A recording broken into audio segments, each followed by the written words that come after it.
Bonsoir et bienvenue pour ce mercredi soir et toujours cette lettre qui peut l'écrire à l'église d'Éphèse et nous arrive le chapitre 5 et le verset 22 à 24. Femmes, soyez soumises à vos maris comme au Seigneur, car le mari est le chef de la femme, comme Christ est le chef de l'église, qui est son corps et dont il est leur sauveur. Or, de même que l'Église est soumise à Christ, la femme aussi doit l'être à leur mari en toutes choses. Que Dieu bénisse la lecture de sa parole et m'envire saluer ceux qui peuvent nous de l'étranger, ceux qui peuvent nous localement. Et lorsque nous guettons ces textes, nous arrivons à comprendre le mariage et cette l'ordre du mariage même, qui vient de la création. À partir de la création, nous trouvons cela arrivé que le Nouveau Testament, il enseigne nous dans cette partie-là d'Éphèse et un peu concernant ce que c'est le mariage. Et nous avons besoin de comprendre que tout ce qui est fait à l'Église est complètement différent de ce qui est fait en dehors de l'Église. Et les principes, la base même, l'y est mis par Dieu, l'institution du mariage, les vignes de Dieu lui-même. Et là, nous avons besoin de comprendre vraiment le mariage à travers l'enseignement de la parole de Dieu. Et nous avons besoin de comprendre de ce que le texte emmène nous pour trouver ce partir du verset 22 au verset 24 pour nous capables vraiment arriver comprendre nous besoin retourner encore une fois au verset 21 qui dit dire vous soumettant les uns aux autres dans la crainte de Christ. Et Paul peut prendre ce sujet de se soumettre et maintenant il amène lire dans le mariage. Et il dit, femmes, soyez soumises. Comme si, et très souvent, de fois, nous pas vraiment faire justice à ce verset-là. Pourquoi? Parce que nous disons comment dire, femme, besoin, écoute, mari, point. C'est vrai. Mais il pas aussi dur, il pas aussi dans la façon qui peut-être nous prend le texte. Soumission, il vient déjà à partir du verset 21. C'est pas le verset 22 que soumission commençait. Et il y a un peu plus loin, il dit comme ça, soit ce qui nous souhaite être enivré de l'esprit et qui nous souhaite remplir de l'esprit, mais pas du vin. Et là, il amène nous dans le texte, il peut cause sur le mariage, les devoirs domestiques. Et là, il dit vraiment qui nous soumettent nous. Il n'est pas dit soumettre comme un esclave. Il dit soumettre comme au Seigneur, qui veut dire, le verset 21, vous soumettant les uns aux autres dans la crainte de Christ. Et cette soumission, les besoins est partie et parcelle de ceux qui sont mariés et à se marier, mais pas comme un maître et un esclave, loin de là. Et pour nous capables aussi comprendre, si nous lisons dans 1 Corinthiens, le chapitre 10 et le verset 31. Toujours Paul qui écrit, et voilà qu'il dit à nous dans 1 Corinthiens 10, 31.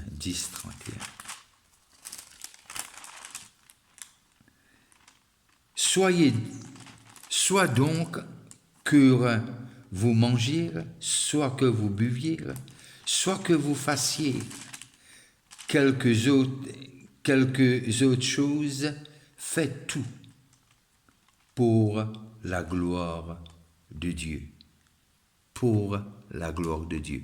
Et là, Paul amène nous un autre contexte, tout ce qu'il nous fait, boire, manger, ce qu'il nous fait, mais faire-le pour la gloire de Dieu. Alors, quand femme soumise à votre mari, vous êtes faire-le pour la gloire de Dieu. Parce que quand nous prenons la création, bien qu'il le mariage même les fins sans après la chute de l'homme.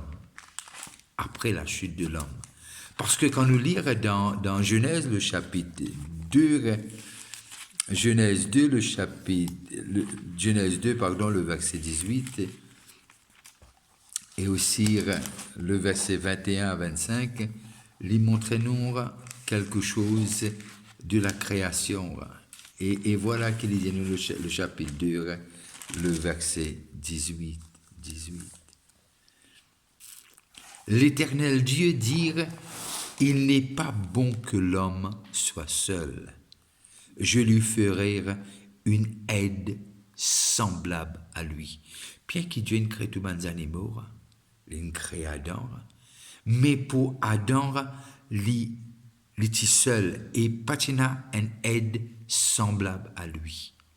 Alors Dieu crée, il dit, je lui ferai une aide semblable à lui. Le verset 21. Alors l'Éternel Dieu fit tomber un profond sommeil sur l'homme, qui s'endormirent. Il prit une de ses côtes et renferma la chair à sa place. L'Éternel Dieu forma une femme de la côte qu'il avait prise de l'homme, et il l'emmena vers l'homme. Et l'homme dit, voici cette fois celle qui est os de mes os et chair de ma chair. Oh, on l'appellera femme, parce qu'elle a été prise de l'homme. C'est pourquoi l'homme quittera son père et sa mère et s'attachera à sa femme, et ils deviendront une seule chair. Et là nous trouve l'institution, là nous trouve vraiment que Dieu crée une aide, qui veut dire l'homme n'est pas complet. Et l'homme l'y est complété par l'intervention de Dieu qui prend de ce côté et là, côté la femme, l'y est créé. Mais une aide, quelque chose qui complémente l'homme. Et quelque chose qui ne fait pour être une aide à l'homme. Mais nous trouvons cela très vite changé. Ça, c'était le but. Ça, c'était la perfection. Mais arrive le chapitre 3, après la chute, nous arrivons à comprendre dans le verset 16 du chapitre 3, il dit à la femme, j'augmenterai la souffrance de tes grossesses. Tu enfanteras avec douleur, et tes désirs se porteront vers ton mari, mais il dominera sur toi. C'était pas ça le but initial de l'homme et de la femme.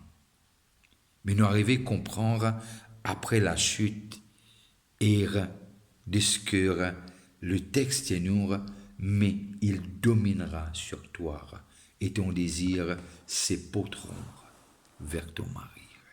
Et là, nous arrivons à comprendre ce que depuis le début de ce que l'homme a été créé en premier. Puis la femme finit d'être créée pour être une aide à l'homme. Et il est créé dans cette but spécifique pour être une aide à l'homme. Lorsque Paul écrit dans l'église, dans cette lettre d'Éphèse, il dit femmes, soyez soumises à vos maris, mais nous allons comprendre qu'il dans le Seigneur, nous faire les choses selon les ordres de Dieu. Si nous guettons 1 Pierre le chapitre 3 et le verset 7. 1 Pierre 3, 7. Et voilà ce que Pierre amène nous. Écoute, Pierre amène nous. 1 Pierre 3, 7, et voilà qu'il dit. Marie, montrez à votre tour de la sagesse dans vos rapports avec vos femmes, comme avec un sexe plus faible. Honorez-les, comme devant aussi héritiers. Honorez-les comme devant aussi héritier avec vous de la grâce, de la vie. Qu'il en soit ainsi, afin que rien ne vienne faire obstacle à vos prières. Et là, Pierre met les choses en perspective concernant la femme. Marie, montrez à votre tour de la sagesse dans vos rapports avec vos femmes. Et là, nous arrivons à comprendre ce que, quand Éphésiens y emmène l'homme, quand Paul écrit que l'homme, c'est la tête de la femme, il peut aussi dire qu'il complémente l'homme. C'est par sa état esclave et maître. C'est pas cet état d'esclave et maître. Parce que lorsque Paul écrit à Timothée, il dit quelque chose qui est intéressant. Lorsque Paul écrit à ce garçon, et voilà qu'il dit. 1 Timothée 2, le verset 11 à 15. Le verset 11 à 15. Que la femme écoute l'instruction en silence avec une entière soumission. Je ne permets pas à la femme d'enseigner ni de prendre de l'autorité sur l'homme, mais elle doit demeurer dans le silence. Car Adam a été formé le premier, Ève ensuite. Et ce n'est pas Adam qui a été séduit, c'est la femme qui, séduite, s'est rendue coupable de transgression.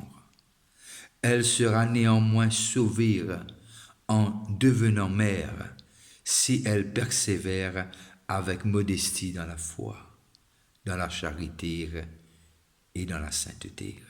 Et là, nous trouvons cette perspective et qui Paul emmène sur cette relation. Mais nous besoin comprendre lire dans Timothée, dans Genèse 2, pour venir Genèse 3, nous besoin comprendre Genèse 2 et Éphésiens de ce que l'ordre établi par Dieu reste pareil, qui veut dire que l'homme est le leader. Que l'homme a été donné, comment on appelle ça, le lordship, qui pour régner sur les animaux et pour être là dans le jardin d'Éden, pour être le leader et pour être la tête. Et ça, l'était établi déjà avant le péché. Et cela ne change pas. Ne change pas. Et quand nous lisons encore une fois ce que Paul dit dans 1 Corinthiens 11, 1 Corinthiens 11, le verset 12, 1 Corinthiens 11, le verset 11 et 12. Toutefois, dans le Seigneur, la femme n'est point sans l'homme, ni l'homme sans la femme. Toutefois, dans le Seigneur, la femme n'est point sans l'homme, ni l'homme sans la femme. Car de même que la femme a été tirée de l'homme, de même l'homme existe par la femme. Et tout vient de Dieu. Et tout vient de Dieu.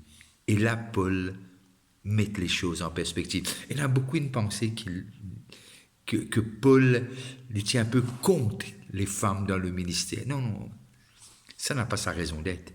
Quand nous lisons les différents données de Paul, quand il cause à Timothée, Corinthiens et Éphésiens, de ce qu'il y a même clair encore, la femme n'a jamais été créée pour être l'esclave de l'homme. C'est un peu comme un lord, un chef de l'armée. Besoin d'un chef, besoin d'un leader pour que les choses aillent bien. Besoin d'un commanding officer, comment le dire.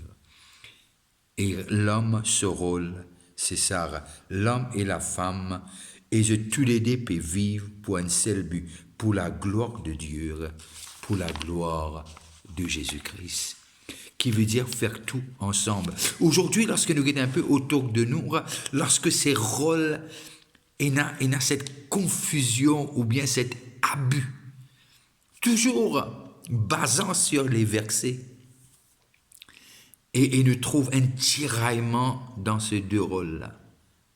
Parce que le but de l'homme et la femme, de ce qu'ensemble, vous êtes capables de former quelque chose de solide, et à partir de là, une famille prend naissance.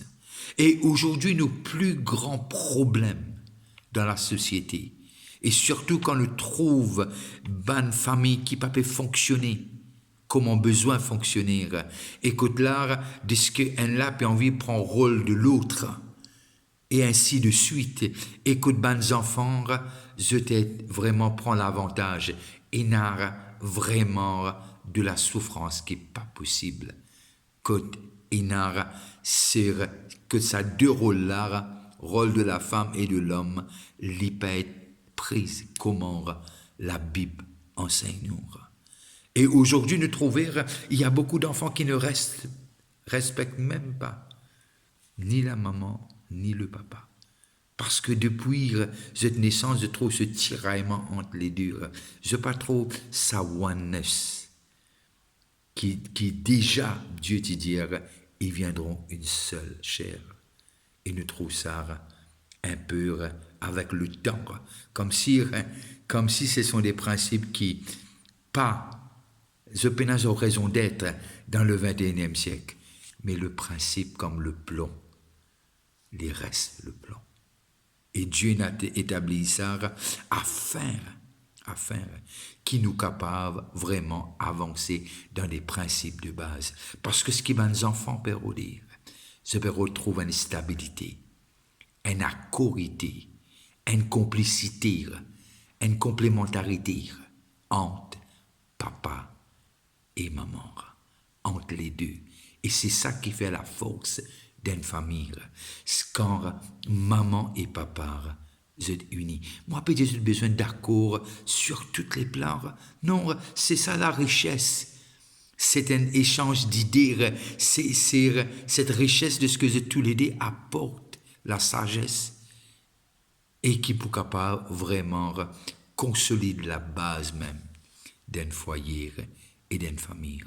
Et aujourd'hui, statistiquement parlant, nous arrivons à réaliser des enfants qui peuvent manifester un comportement qui est bizarre, qui est drôle.